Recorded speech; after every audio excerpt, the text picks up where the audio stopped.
Many নিয়ে confusion, সত্যি কথা বলতে মেনি নিয়ে কনফিউশন কিন্তু বারবার হয় এবং এইটা কিন্তু ভুল করার একটা বিরাট জায়গা। কনসেপ্ট ক্লিয়ার করো, প্র্যাকটিস করো, দেখবে তোমাদের ভুলটা কেটে গেছে এবং ইজি হয়ে গেছে।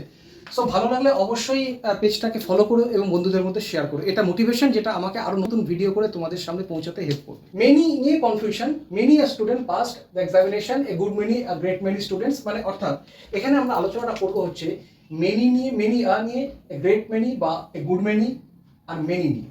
প্রথম কথা বলি যে মেনি মানেটা কি। মেনি মানে হচ্ছে অনেক, মেনি মানে অনেক এবং এটা হচ্ছে প্লুরাল। আগে এটা জেনে রাখা ভালো। এবার সাবজেক্ট ভার্ব এগ্রিমেন্টের একটা সদিও পুরানা একটা রুল আছে। সেই রুলটা কি, সাবজেক্ট যদি সিঙ্গুলার তো ভার্ব সিঙ্গুলার, সাবজেক্ট যদি প্লুরাল হয় তো ভার্বটা প্লুরাল।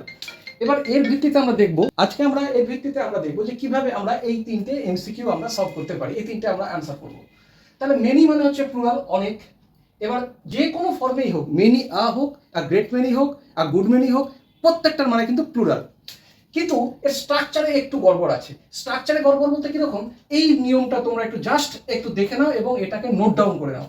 যখন মেনি আ থাকবে, ঠিক এইটা মাথায় রাখবে, যখন মেনি আ থাকবে তারপরে কিন্তু হবে সিঙ্গুলার নাউন। কেন হবে? এই যে এ শব্দটা দেখছো, এটাই হচ্ছে সিঙ্গুলারের সিম্বল। তাহলে মেনির পরে যদি এ থাকে তাহলে বুঝে নেবে নাউনটাও সিঙ্গুলার হবে এবং ভার্বটাও সিঙ্গুলার হবে। তাহলে দেখো মেনির পরে এ আছে বলে এইটা কিন্তু স্টুডেন্টস হয়নি, এটা কিন্তু সিঙ্গুলার নাউন, এটা কিন্তু সিঙ্গুলার নাউন। আমি সিঙ্গুলার এন করে দিচ্ছি।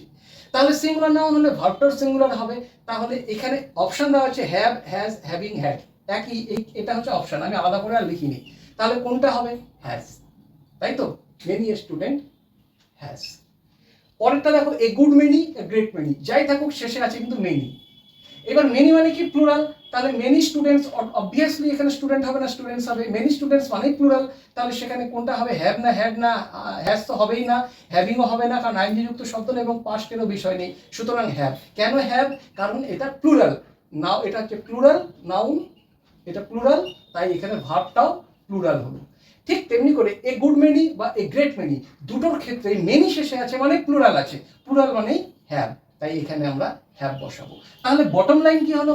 যে মেনি এ থাকলে তারপরে সিঙ্গুলার নাউন বসবে, সিঙ্গুলার ভার্ব বসবে। সিঙ্গুলার নাউন, এই দেখো সিঙ্গুলার নাউন স্টুডেন্ট বসলো এবং ভার্বটাও সিঙ্গুলার হলো, হ্যাজ হলো। কিন্তু যখনই এ গুড মেনি থাকবে বা এ গ্রেট মেনি থাকবে তখন প্লুরাল নাউন হবে। দেখো এই ক্ষেত্রে প্লুরাল নাউন হয়েছে, এই যে গ্রেট মেনি স্টুডেন্টস, এই যে এখানে প্লুরাল নাউন হয়েছে এবং প্লুরাল ভার্বও হয়েছে, তাই এখানে হ্যাভ হয়েছে। আর মেনি মানে তো অবশ্যই প্লুরাল, তাই জন্য এখানে নাউন প্লুরাল এবং ভার্বও প্লুরাল। আশা করি ক্লিয়ার হয়েছে। তোমরা এটা স্ক্রিনশট নিয়ে নিতে পারো, প্র্যাকটিস করো, যত প্র্যাকটিস তত পারফেকশন এবং তত সাকসেসফুল হওয়ার চান্স বেশি।